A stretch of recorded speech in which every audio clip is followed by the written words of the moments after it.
Alors, il y a une question intéressante. Quel est, parce que mon cher Rabbeinu, il a tout reçu au Mont Sinaï, ouais. Torah Tzivalanu Moshe, il a reçu tout au Mont Sinaï, toute la Torah, et ainsi de suite. Mais il y a une chose que mon cher Rabbeinu n'a pas reçue. Et il n'a pas su. C'est intéressant, hein. Une chose, mon cher Rabbeinu n'a pas su, et on ne lui a pas dit. Ni les anges, ni Dieu. Oui. Vous connaissez cette chose-là? Ouais. Vous la connaissez? Non. Moi aussi. C'est la paracha de Balak.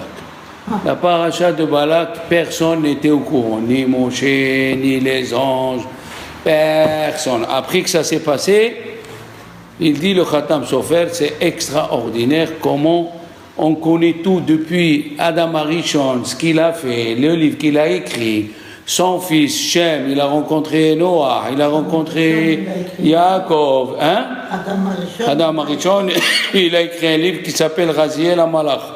Il faut l'avoir à la maison, il se vend. Ah ouais? C'est contre l'incendie. Celui qui a ce livre à la maison, il n'a pas d'incendie. Raziel Amalach, il se vend en grand, en petit, en moyen. Raziel Amalach. Adam. Carole. Raziel Amalach. C'est un livre que, bon, celui qui... les incendies? Oui, c'est contre les incendies, c'est une bonne ségoula d'avoir ça à la maison. Alors on connaît Avraham Avinu, on connaît Lot, on connaît tout ce qui se passe. Et le livre de Balak, personne ne le sait, personne, jusqu'à l'époque,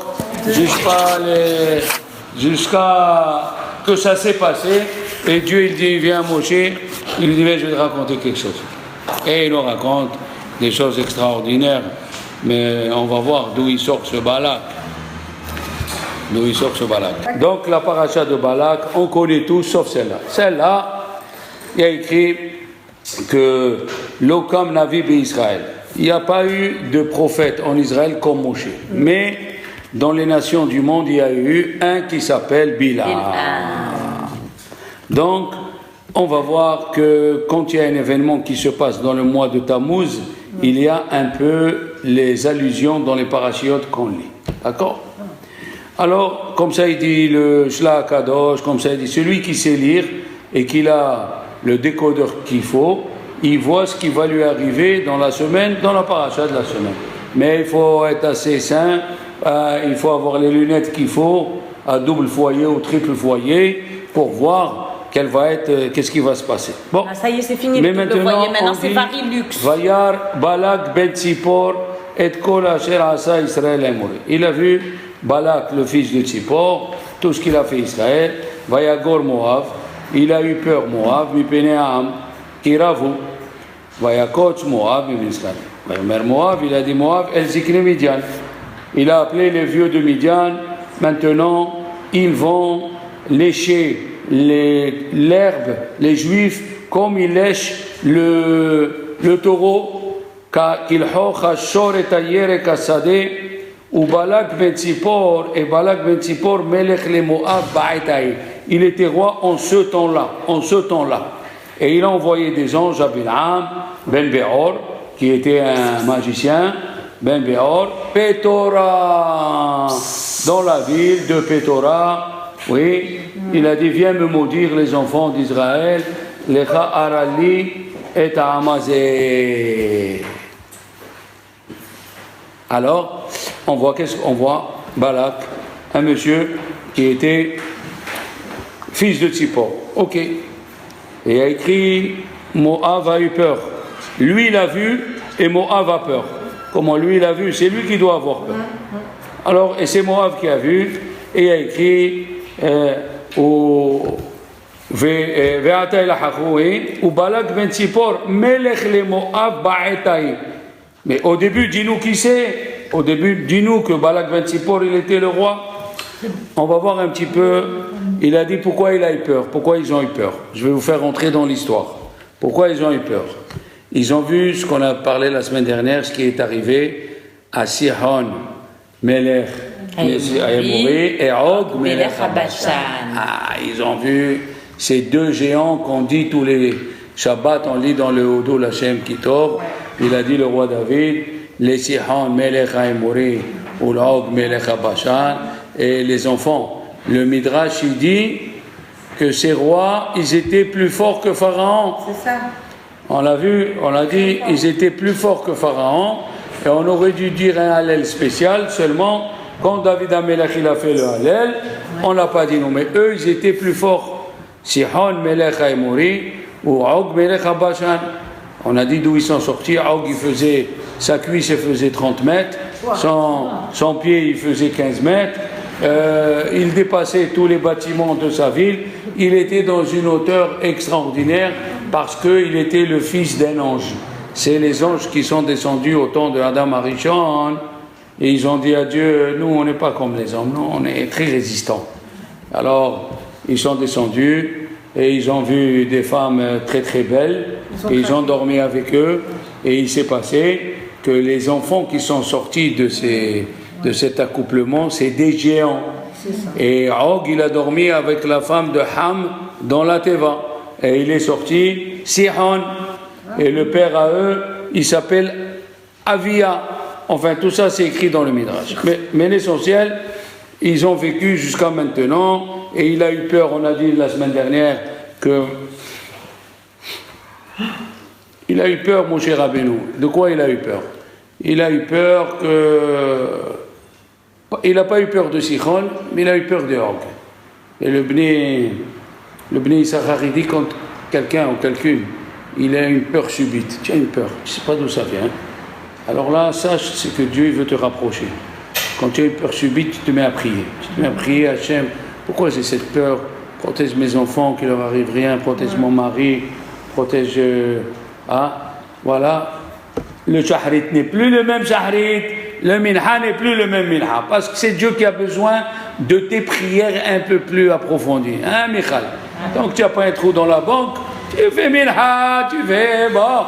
Mais dès qu'on te dit tiens au moins, Yallah, on se met à prier, Hachem, on voit les clients, Hachem.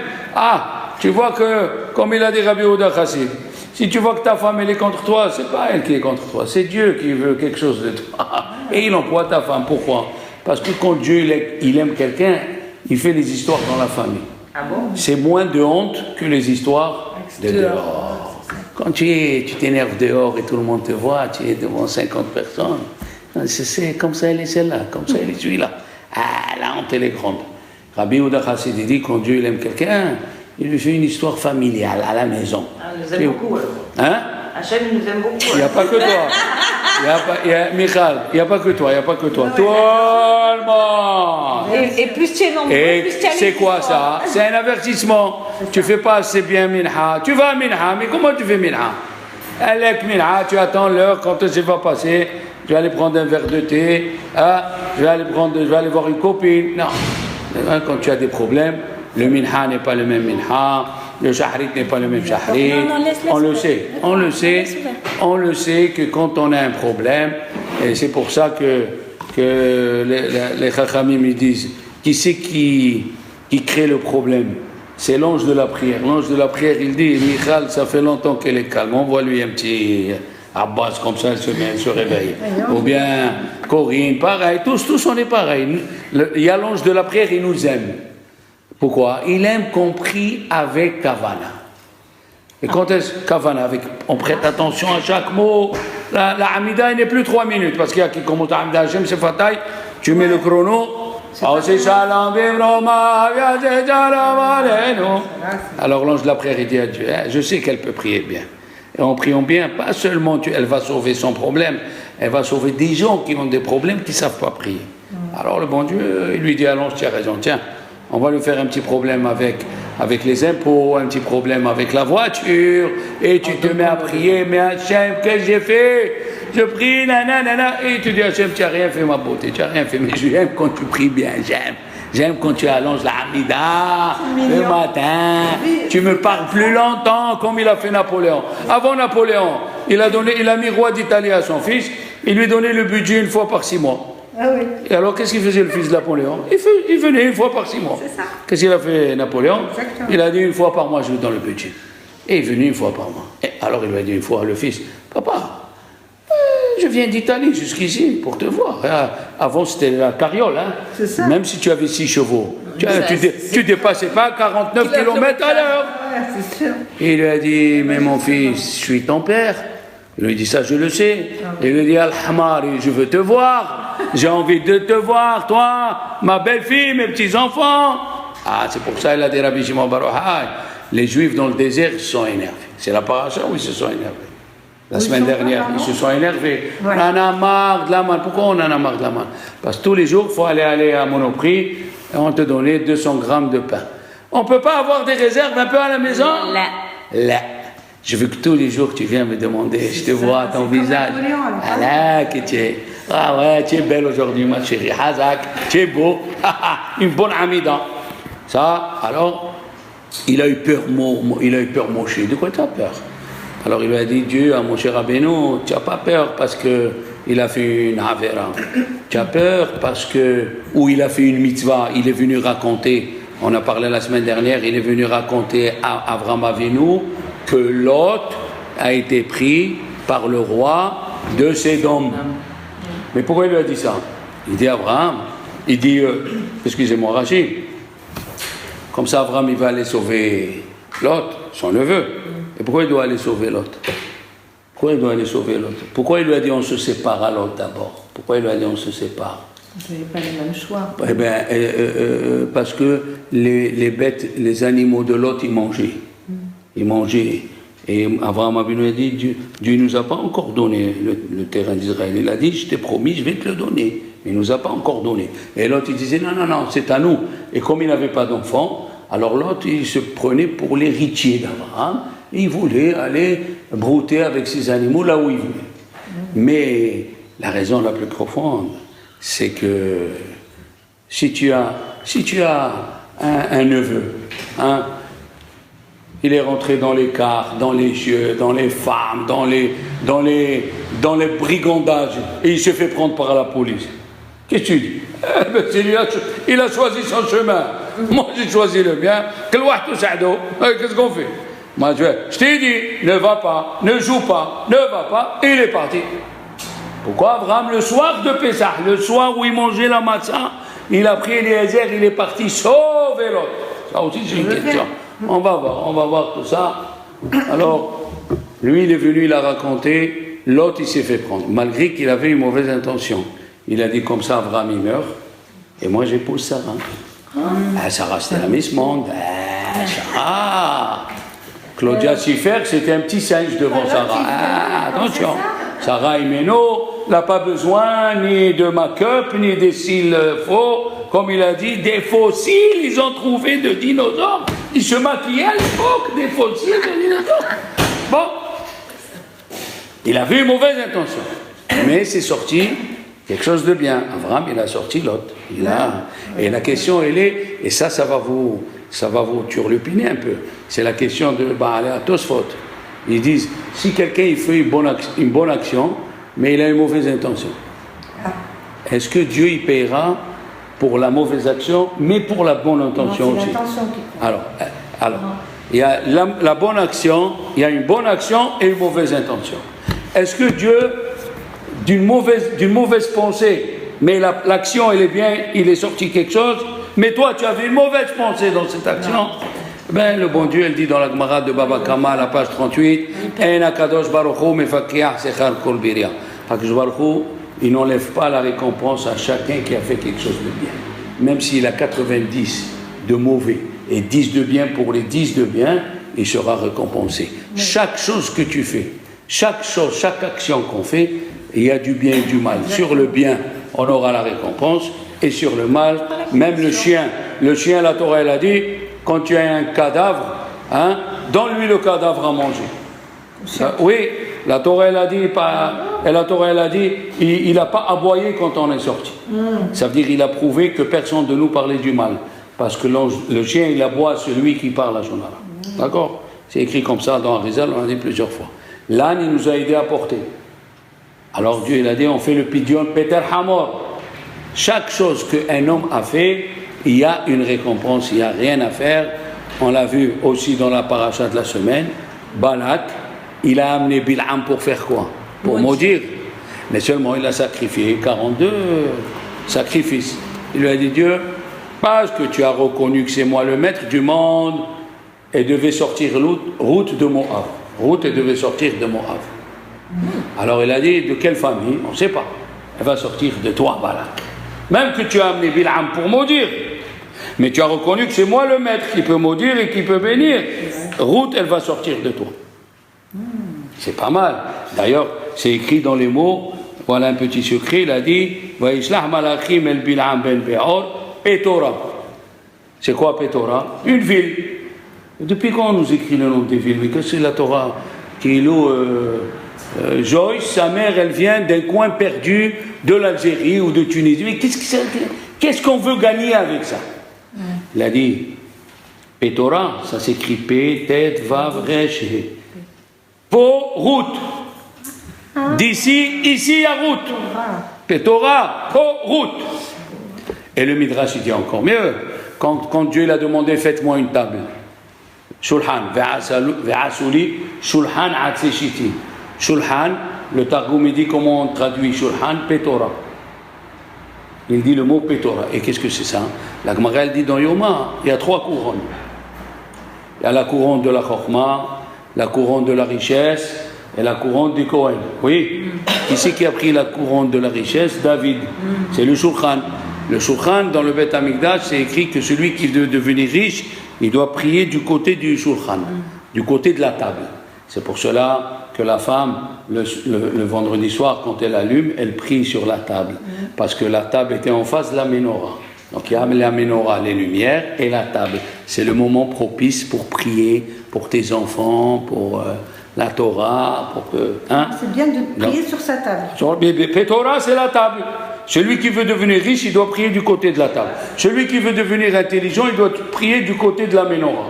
Et nous, à la maison, il dit le soir, on a une représentation du Beth Amikdash. Et tu sais où il est le Saint des Saints? Dans la maison, dans la chambre à coucher.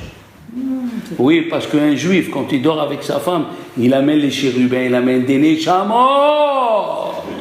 Et c'est pour ça qu'il faut faire attention de ne pas se disputer, surtout dans la chambre à coucher. Parce que c'est là où le Aaron avec la Shekhinah, sinon, quand les juifs ils n'étaient pas bien avec Dieu, qu'est-ce qu'ils faisaient les chérubins? Leur tête se tournait. Et la Shekhinah n'était pas là. Il faut faire très très très attention. Elle ne peut pas se bagarrer dans la chambre. Hein? Jamais, jamais. On va savoir, hein. La table, eh ben, c'est comme ça, il dit le Zohar. On amène des enfants. Les enfants, c'est les chérubins. On croit que la vie d'un juif, nous, on essaye parce que nous, on était dans l'éducation occidentale. On a fait les écoles, on a fait les universités. Tout ça, c'est zéro. Je le redis, c'est juste un moyen pour avoir de quoi vivre. Mais la vie d'une femme juive ou d'un homme juif, surtout quand ils sont mariés, c'est la vie du Beth Amikdash sur terre. Notre vie, elle est... Et c'est pour ça qu'il y a des histoires de partout. Quand il n'y a pas d'histoire, il a dit le grand devina, c'est que c'est une mitzvah du Satan. Quand tu fais une mitzvah et tout se passe bien, ça appartient au Satan. Et quand tu vois qu'à la maison, tu veux avancer et le mari il est contre, la fille, hein, tout va bien. C'est que, Baruch Hashem, c'est qu'il y a une mitzvah qui va sortir. Et c'est pour cela, et elle dit la Gemara, il n'existe pas un mariage où il n'y a pas de dispute. Parce que le Satan, il sait que ça va. Qu'est-ce qui va sortir? Il va avoir des beaux enfants. Nous tous ici, d'où on est sortis? Du mariage de nos parents. Et on est là, on étudie. Il sait ce qui allait sortir. Exactement. Quand il sait qui allait sortir, il fait la guerre. Où le mari il est récaltrissant, oh là la fille elle est nanana, mais maman, mais qu'est-ce qu'il dit ce rabbin? Attends, tu vas comprendre ma fille, tu vas avoir le temps et tu vas comprendre la Torah. Aujourd'hui tu écoutes, tu comprends pas, c'est du chinois. Et là, excusez-moi, je vous fais une petite... Si on prie sur la table de la cuisine, c'est pas bon, c'est la table où on mange. La table où tu allumes les lumières. Comme je viens de le dire, il y a la menorah d'un côté et la table de l'autre côté. Et oui, et au milieu, qu'est-ce qu'il y avait entre les deux? Il y avait le misbéach, l'autel en or où on faisait les parfums. D'où qu'il faut faire le ménage le vendredi, que la maison elle sent bon. Il y a tout qui correspond avec le Mishkan et le Beth Amikdash. Il y a tout. Seulement, nous on est loin, on prend ça comme des... Pas du tout, monsieur. Et ce que Dieu il veut de nous, il va nous le faire sortir. Alors, il a eu peur. Mon cher Rabbeinu, il a eu peur. Il lui a dit, tu sais de qui tu as peur? Comment on dit? Og, Melech, Abashan. Qu'est-ce que c'est le mot Bashan? Bashan, c'est le Golan. C'est une ville. C'est pas une ville, c'est une région de 50 km sur 50. Que quand les Juifs, les Israéliens sont montés, ils ont conquis le Golan, il m'a montré mon frère qu'il y avait un arbre avec une bicyclette. Voilà. Va maintenant, il y a la ville de Ketsarin, c'est la capitale du Golan. Il y a tous les meilleurs vins du monde, ils sont là-bas. Il y a des fruits, des légumes, tu vois, tu dis, on est en train d'arriver au Mashiach, si Dieu veut. On est en train d'arriver. Mais pourquoi tu me dis, Og Melech Bashan? Il lui a dit, Dieu, tu sais pourquoi tu as peur? Parce qu'il a en lui une âme. Une âme doit passer par lui. C'est comme ça qu'il fait Dieu. Qu'est-ce qu'il fait Dieu? Pour empêcher le Satan, que les grosses âmes, il les tue, il les fait passer par des chemins sinueux, par des chemins que personne s'attend par où il va passer. Pour que le Satan ne tue pas. Pour que le Satan ne tue pas. Voilà, comme Abraham, il est passé, c'était un flacon de Chanel 5 qui est passé dans l'égout. Son père, il était Obed Abodazara, sa mère, elle était catastrophique, et il est sorti Abraham d'un couple comme ça. Plusieurs raisons. La raison littérale, c'est pour nous dire, tu peux voir des gens qu'a priori ils font aucune religion, ils font rien à la maison, ils ont juste le nom juif. Il fait Kippour et encore il vient l'année là, et avec les poches pleines de gâteaux comme ça, rien qu'il sonne, hop, il mange. Tu dis, qu'est-ce qui va sortir de cela? Eh bien, par là-bas, il sort des âmes. Moi, je vous ai raconté, et je la raconte parce que c'est un peu c'est sentimental et c'est extraordinaire. Moi j'ai écouté que dans ma jeunesse j'ai écouté à côté de Dijon il y avait une, comment tu dis, militaire, une caserne de gendarmerie. Et un couple, un commandant, la femme était capitaine, son fils il était copain avec un juif.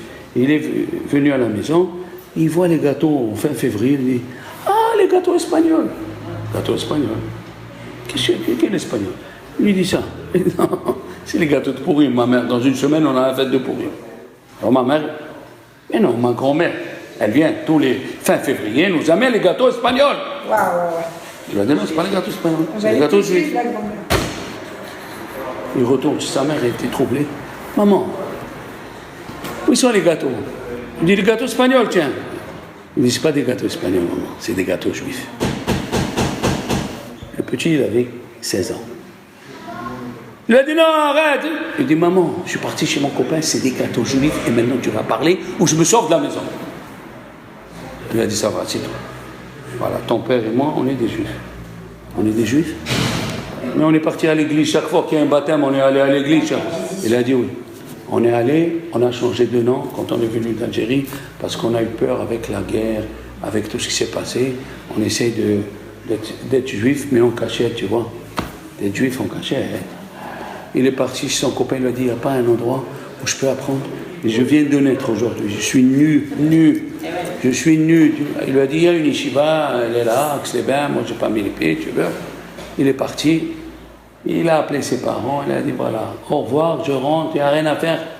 N'ayez pas peur, je vous appellerai, je suis en bonne santé. Et il est rentré, il a commencé un monde.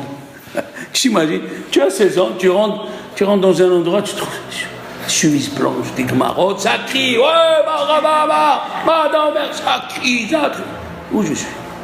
C'est quoi ça? C'est la boue, c'est où? Wall Street, c'est quoi? Il s'assoit, on commence à lui apprendre, voilà les parachas, voilà. C'était trop fort d'un seul coup. Ouais. Il a résisté 6 mois, il est revenu. Mais il se conduisait mal à la maison. Il n'était pas bien. Il n'était pas bien.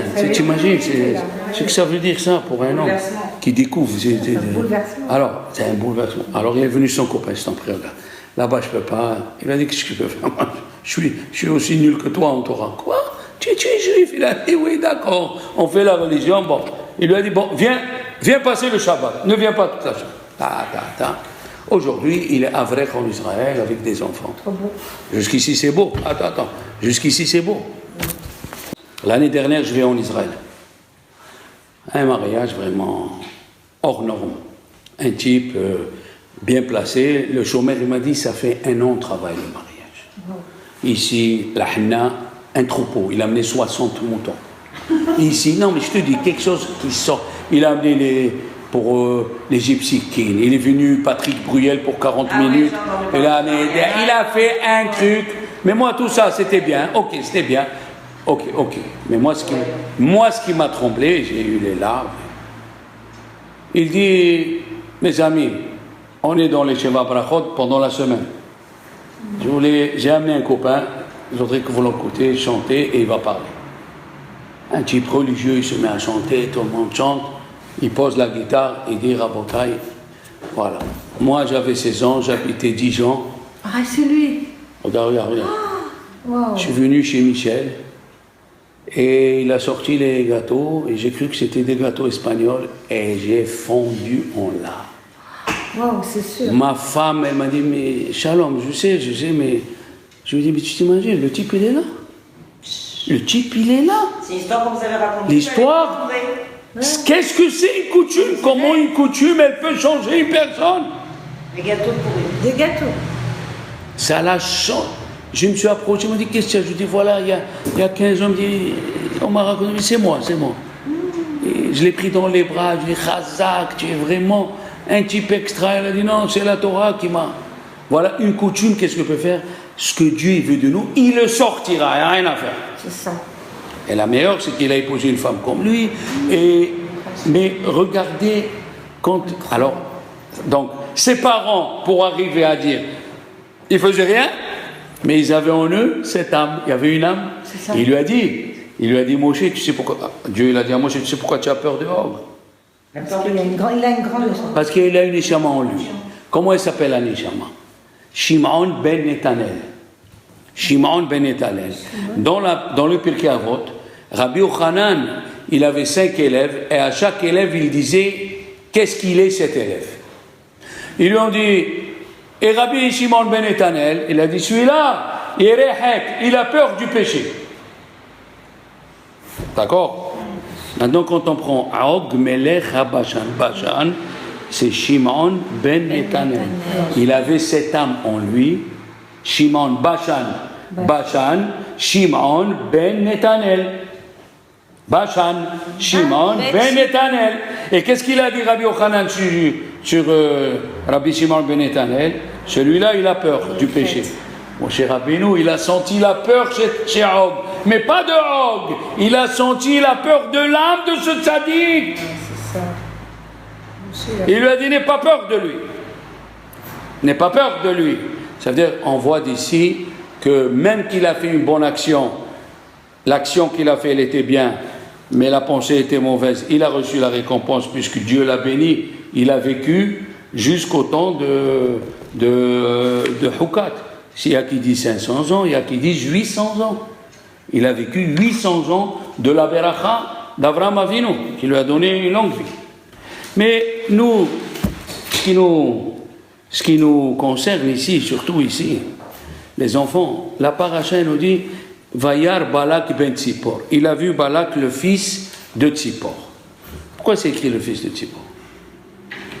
Alors, le Ora Haim HaKadosh, il dit il a amené Bilam. Balak, il a amené Bilam. Il a amené Bilam pour maudire les enfants d'Israël. D'accord? Et Bilam, il était considéré comme le plus grand des magiciens. Il a amené pour maudire. D'accord?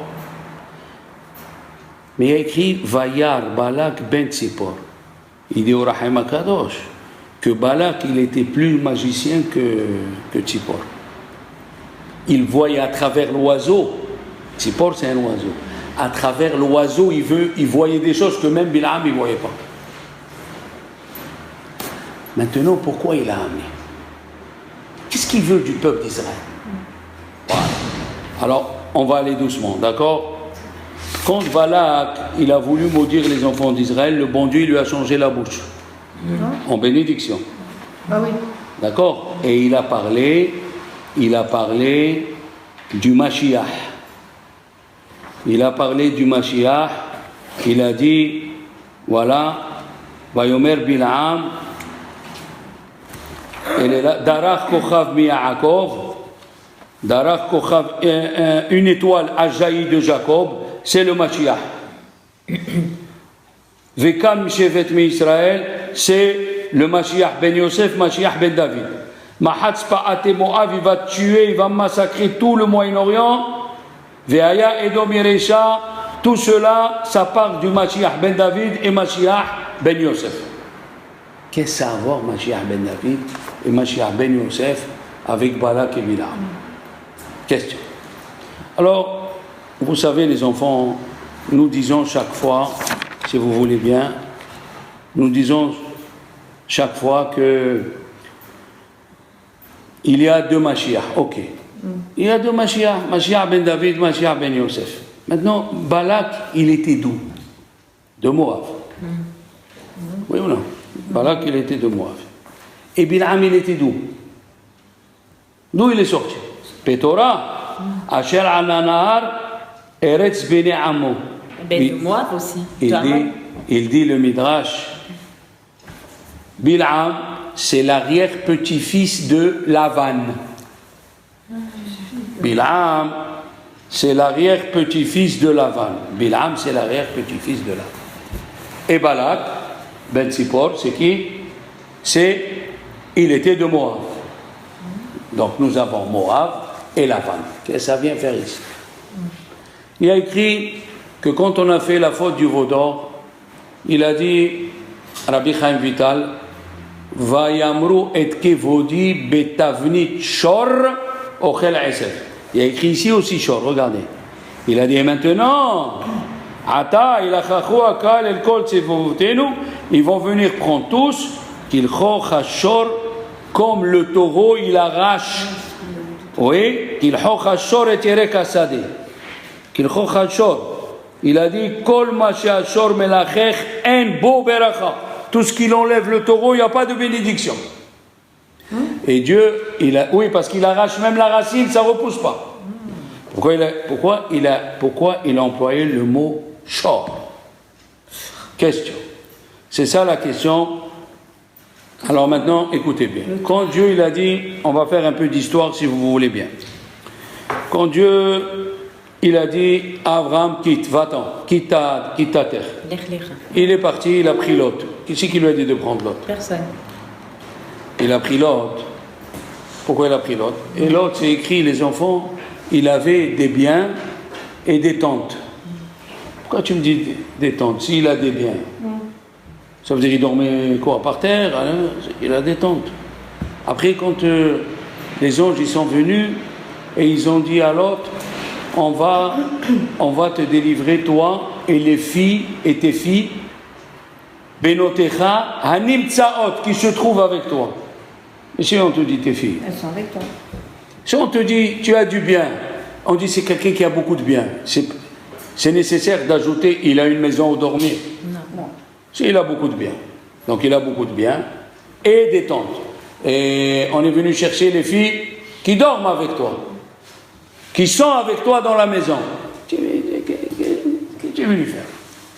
Hachamim, ils disent, le premier qui a donné sa vie à Kiddush Hashem, sans que Dieu lui parle, c'est Haran. Et puisqu'il a donné sa vie pour Dieu, il lui a dit, de toi, je sortirai le Mashiach. Mais qu'est-ce que c'est Haran là-dedans? Haran, c'est Terah, Avi Abraham, Vavi Nahor. Et Haran, c'était le neveu d'Abraham. Oui, comme l'autre. Haran. Et ils lui ont dit, Haran, tu crois en Dieu d'Abraham ou pas? Il a dit, Haran, si il sort, Abraham, moi je me tue pour le Dieu d'Abraham, c'est qu'il est vrai. Et il est mort, il n'est pas sorti vivant. Il a dit, Dieu, puisque tu t'es tué pour moi, le Mashiach sortira de toi. D'accord? Maintenant, qui c'est le fils de Haran? Lot, il a 3 explications. Lot veut dire malédiction. Lot veut dire caché. Et Lot veut dire parfum. Quand il est descendu Yosef, il a écrit que les Ishmaélim, Nochot Valot. Balat, ça veut dire caché. Et Laïd, ça veut dire maudire. C'est-à-dire Lot, il avait trois choses. Il avait ces trois choses en lui. C'est que Abraham, il savait que ses filles à lui, de ses filles, allaient sortir le Mashiach, Ruth qui allait épouser Boaz. Il dit Rabbi Moshe Wolfson, c'est ça que c'est écrit ici. Il a écrit Vayar Balak, Mi Pene Ameot, Ki Ravu. Qu'est-ce que c'est Rav? Ruth et Bilham. Ruth et Boaz. Ki Ravu. Ruth et Boaz. Déjà on a déjà un aperçu que le Mashiach déjà il est là. Et Abraham. Et alors maintenant attention. Pour répondre les deux premières questions. Lot avait le même visage que Abraham. Alors quand le roi de Sédom il a pris Lot, il voulait montrer au monde qu'il a pris Abraham, il va le tuer et tout ce qu'il fait Abraham c'est zéro. Qui ça, quel roi? Le roi de Sédom. Et c'est pour ça que Abraham il a dit je vais le sauver. Pourquoi? Je vais éviter Chilul Hashem. Qu'est-ce qu'ils vont dire? Que le Dieu d'Abraham n'existe plus. J'ai compris. Et comme l'autre il avait le même visage, et aussi c'est grâce à Abraham qu'il a sauvé Lot. Abraham il a sauvé Lot. Il est parti dans la grotte. Il a écrit dans la grotte. Est-ce que nous avons un livre de Bereshit, s'il vous plaît? Un livre de Bereshit qui a écrit. Regardez, ils ont bu le vin avec le père. Oui. Il y a un mot en plus. Regardez. Vayashkef. Vayeshef Bameara. Il s'est installé dans la grotte. Oui. C'est installé dans la grotte. Elle a donné à boire.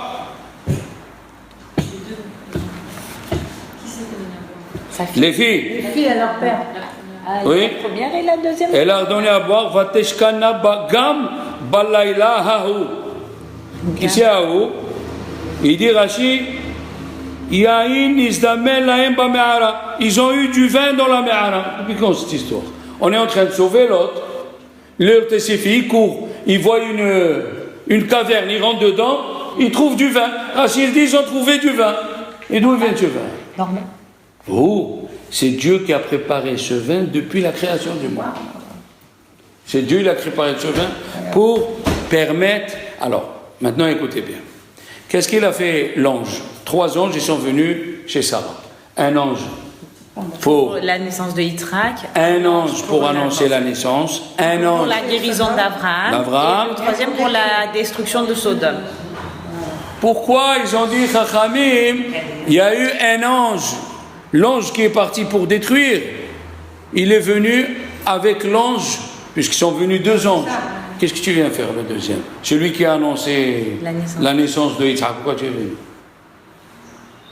Cet ange, il a dit à Dieu, dis-moi, pourquoi tu as écrit dans la Torah que les femmes, les Moabiotes, et les Ammoniotes, il ne faut pas les tuer. Ceux-là, ils peuvent se convertir.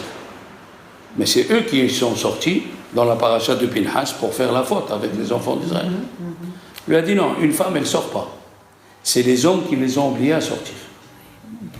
Il lui a dit, qui c'est qui me dit que tu as raison, que les hommes ils sortent, que les femmes ne sortent pas, Dieu? Ici tu me dis, mais sur la terre. Il lui a dit, va chez Sarah. Quand il est parti chez Sarah, il a annoncé, il lui dit, je veux annoncer une nouvelle à ta femme Sarah. Où elle est Sarah? Dans sa tente. Il lui a dit, elle est dans la tente. Avec cette phrase, on a sauvé le peuple d'Israël. Qu'est-ce que ça veut dire, elle est dans la tente, les femmes ne sortent pas. Qu'est-ce qu'il a dit? Alors si les femmes ne sortent pas, donc Dieu il a raison, que Ammon et Moab, les femmes, ils ne devaient pas sortir. Il est parti avec celui de Sédom, l'ange qui devait détruire Sédom. Il est parti, lui, sauver les filles de Lot. D'où il va sortir? Ammon et Moab. Alors, ils disent Hachami maintenant. Il a dit, ah oui, mais c'est extraordinaire. Grâce à ça, en fait. C'est grâce à ça qu'on est là. Ah ouais. Grâce à la pudeur des femmes juives. Bien sûr, Regardez une femme juive, comment elle réfléchit quand elle doit aller chez un docteur homme. Elle réfléchit 10 fois. Comment je vais? Je vais là, je vais pas là. Il y a un docteur à Marseille, il a fait médecine, il voulait se spécialiser dans quelque chose, il est devenu religieux. Il a dit au Rav Greinemann, qu'est-ce que je fais? Il lui a dit, non, non, non, pas du tout. Pas du tout. Il lui a dit, qu'est-ce que je peux faire? Maintenant, je suis médecin, je veux faire 3 ou 4 ans. Il lui a dit, tu fais ou dentiste ou oreille. Tu ne touches pas le corps. Tu es sauvé. Ou ophtalmo. Et ouais, c'est ça. Ophtalmo, là, tu ne touches pas le corps. Il a fait oreille. Comme ça, il ne touche pas le corps. Grâce à la tsniout des femmes juives, on est sauvé. On est sauvé. Eh oui, c'est ça ce qui est très, très, très important. Et quand c'est dans le domaine médical, ils ont le droit. Non, non, non. Tant qu'on peut éviter, il faut éviter. Même dans le domaine médical, Michal. Même si tu peux avoir la même spécialisation par une femme, tu vas chez une femme. Non, mais si c'est pas la même Non, le compétence. médecin, je veux dire le médecin qui... Il n'y a pas un médecin ici. Non, le médecin. J'ai compris, Michal. Il n'y a pas de médecin dans la Torah. Il faut éviter. C'est comme ça. Le bon Dieu, au contraire, nous, on est pour l'égalité entre femmes et hommes. Nous, on dit qu'une femme, elle peut devenir intelligente et faire les mêmes médecines que les hommes. Oui. Une femme, elle peut être neurologue, une femme, elle peut être chirurgien, une femme peut être tout. Pour les femmes. Et pour un homme, s'il faut, parce qu'on l'endort. Mais quand c'est un homme qui doit avoir le corps d'une femme, si on n'a personne, on va chez l'homme. À personne, on va chez l'homme. Mais si on a à choisir, on a une femme, on va chez une femme. Mais on ne va pas d'emblée. D'emblée, on ne va pas chez un homme. Non, je parle du côté des hommes, Laura. Compris, l'homme, il doit essayer d'avoir tous les spécialités, mais pour les hommes. Il peut devenir neurochirurgien, il peut devenir tout. Mais nous aussi, on dit que les femmes, ils peuvent devenir chirurgiens, dentistes, tout ce que tu veux. Comme chez nous, c'est péché qu'un Cohen il soit médecin. Il soit Médecin. C'est un sourd qu'un Cohen il soit médecin. Il touche les morts, Joyce. Et je suis en tranquillité. On ne doit pas toucher les morts. Tu n'as pas réfléchi. Un sourd, un Cohen qui soit médecin. Enlève. Il y a la vie de la Torah ici. Oh, on ne s'amuse pas. Alors, les enfants, comment il s'appelle le Mashiach dans le Zohar? Tzipor. Le Zohar, il dit que le Mashiach, il s'appelle Tzipor. Et Rabbi Haïm Ben Attar, il écrit ça dans la 3e page de son explication dans le Metzorah. L'oiseau, il s'appelle Vayar Balak Ben Tzipor. Il voulait Balak que le Mashiach ne sorte pas. C'est pour ça que tu as vu Pétora, c'est Ruth. C'est pour ça que tu as vu que Rav, c'est Ruth et Boaz. C'est pour ça que tu vois Tzipor. Comment faire que le Mashiach ne vienne pas? Comment? Je finis. Vous savez quelle est la chose que Dieu n'aime pas le plus? Là, les gens ils disent Avodazara. Il y a les gens ils disent la prostitution. Il y a les gens ils disent, et c'est ceux-là qui ont raison, c'est l'ingratitude. Quand quelqu'un il est ingrat, une fois, il y a eu une dispute dans un Beth Midrash entre 2 personnes, 2 rabbanim, et le Rav Ben Tirabah Shaul, il est venu parler chez un, il lui a dit écoute, fais le shalom, je t'en prie, ne fais pas d'histoire, ça arrive qu'on se dispute, on est des êtres humains, on n'est pas, mais fais le shalom. Il a dit si vous le dites, il lui a parlé pendant 1h30. Il a dit si vous le dites, vous êtes le Rosh Shiva, mais je voudrais vous dire quelque chose. Vous voyez ce monsieur, il n'avait pas de viande pendant 1 an, je l'ai amené. Je lui ai payé la moitié des vacances de sa femme. Je l'ai aidé pour la voiture, j'ai fait ça et ça. Il lui a dit, Rabbi Bitzia, arrête. Tout ce que j'ai dit pendant 1h30, tu l'enlèves. Il est en tort. Quelqu'un qui est ingrat, on ne parle pas avec lui. Net. Incroyable. Chose que Dieu n'aime pas quand on est ingrat. Je te donne tout. Tu as un mari, tu as une maison, tu as où dormir, tu as de l'argent, et tu ne fais pas du bien autour de toi. C'est quoi? Tu veux que cet argent, il serve à quoi? Je t'ai réveillé, oui, à chacun il a son réveil, qu'est-ce qu'il y a? En fin de compte, quand tu parles de quelqu'un, tu fais des mishnayot et tu fais du bien, la chose la plus catastrophique que Dieu n'aime pas, c'est quand on est ingrat. Ingrat vis-à-vis des hommes ou vis-à-vis de Hachem? Vis-à-vis des hommes. Meshiv, et vis-à-vis d'Hachem. Il a dit, le roi Salomon, Meshiv ra'a tahat tova, lo tamush ra'a mi beto le'olam. Celui qui n'est pas reconnaissant envers son ami, il rend le mal au lieu du bien. Le mal ne quittera pas son foyer. Ah ouais. J'ai pas fini. Alors écoutez, il lui a dit, Balak, moi je viens de Ammon, je viens de Moab, excuse-moi. Et de Moab, il doit sortir Ruth, Rav. Il dira Moshe Wolfson, Rav, c'est Ruth, Boaz. Mais moi, je veux pas qu'il sorte. Alors je vais être ingrat. Je vais faire des sacrifices pour les maudire. Et toi, Bilam, d'où tu es sorti? De Lavan. Et Lavan, d'où il est sorti? Lavan, quand il est venu, Yaakov, toutes les femmes étaient stériles. Et grâce à la bénédiction de Yaakov, toute la ville où il habitait Lavan a donné des enfants. Et toi, Bilam, tu es l'arrière-petit-enfant de Lavan. Alors toi aussi, tu vas être ingrat, tu vas le maudire. Comme ça, toi, ingrat et moi ingrat, le Mashiach ne sortira pas.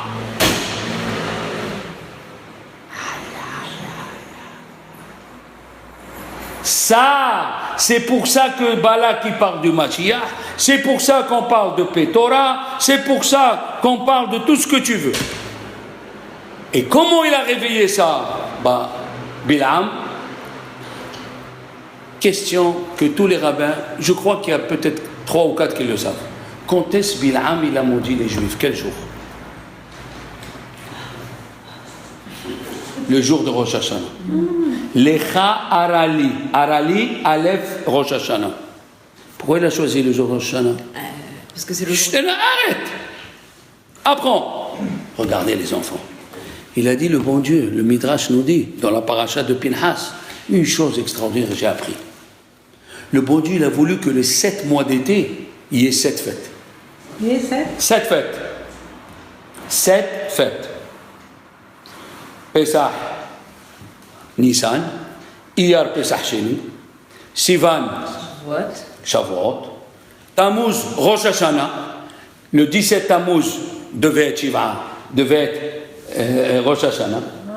Le 9 Av, Kippour, et d'ailleurs en jeûne à Tisha B'Av, comme si c'était Kippour. Elul, Sukkot, Tishri, Shemini Atzeret. Dieu, il voulait partager les fêtes. Mais nous, qu'est-ce qu'on a fait? On a fauté le 17 Tammuz. Oui? Vayamiru et Kevodi, ils ont changé mon honneur, Béchor, il dit le roi David, avec un taureau, Ochel Esev, qui mange de l'herbe. Esev, Shiva, Be Tammuz. Shiva Asar Be Tammuz. Esev. Quand on voit Aïn, Bet Shin, Shiva, Asar, Betamuz. Alors qu'est-ce qu'il a fait Dieu? Il a poussé toutes les fêtes au mois de Tishri. Il a poussé Rosh Hashanah. Il a poussé Tisha B'Av, Kippour, quoi. Et il les a, non pas Sukkot, il a poussé tous au premier Tishri. Alors il est venu. Bilam, il a dit à Dieu le jour de Rosh Hashanah, il a voulu maudire les Juifs. Hachem, pourquoi aujourd'hui c'est Rosh Hashanah? Parce que les Juifs, ils ont fait les péchés et tu as poussé toutes les fêtes. Tu vas bénir un peuple comme ça. Il a voulu nous rappeler les péchés. Oui? Et il lui a dit, qu'est-ce qu'il lui a dit Bilam? Il dit, Rabbi Moshe Wolfson, prépare-moi 7. Oui? Qu'est-ce que c'est 7? 7 hôtels. Shiva. Il a dit Shiva, c'est Shiva, Behodesh, Tammuz, Shiva, Asa. Dans le mois de Tammuz, ils ont fait le Vaudor. Shivat, c'est dans le mois de Tammuz, dans le 17 Tammuz, ils ont fait le Vaudor. Qu'est-ce qui se passe à Rosh Hashanah, les enfants? Quand on sonne avec le chauffard, Dieu il se lève de la chaise de la rigueur et il s'assoit dans la chaise de la miséricorde. Il lui dit, tu peux accuser tout ce que tu veux. À Rosh Hashanah, mes enfants, il sonne le chauffard. Et le chauffard, quel est son but? Il renverse la Midat Adin en Midat Arahami. Qu'est-ce qu'elle vient nous dire, cette paracha? Cette paracha, Michal, Carole, Corinne, et moi, et toi, et vous, et nous, elle vient nous raconter une chose terrible. Que ni Moshe, ni le peuple d'Israël, personne n'était au courant de la bataille qui se passait, et Dieu nous a sauvés. Un jour, on saura combien des gens ont voulu nous faire du mal, et on n'a pas de connaissance, et Dieu nous a sauvés. Un jour, on saura combien des gens, des juifs, des goïms, ils ont voulu nous faire du mal. Des juifs. Des juifs qui ne comprennent pas la Torah. Des juifs qui te dénoncent au fisc. Des juifs. Un juif sans Torah, il est pire qu'un goy, elle dit la Gemara. Un jour, on saura combien des gens, grâce à notre conduite, il dit le prophète, tu te conduis bien, tu marches dans le chemin de Dieu, tu fais ce que tu veux, moi je te sauve sans que tu sois au courant. Et c'est pour ça qu'il nous a comparé Bilam au lion. Est-ce que le lion, quand il dort, il voit ce qu'il y a autour de lui ou quelque chose? Tous les animaux, ils ont peur. Un, il monte sur l'arbre, un, il va dans le terrier. Le seul qui dort, et il sait que personne ne va là, le lion. Il a dit, Bilam, comment ce peuple, quand il dort comme un lion. À l'aise, personne autour, il a son Dieu qui fait le boulot, même s'il n'est pas fort.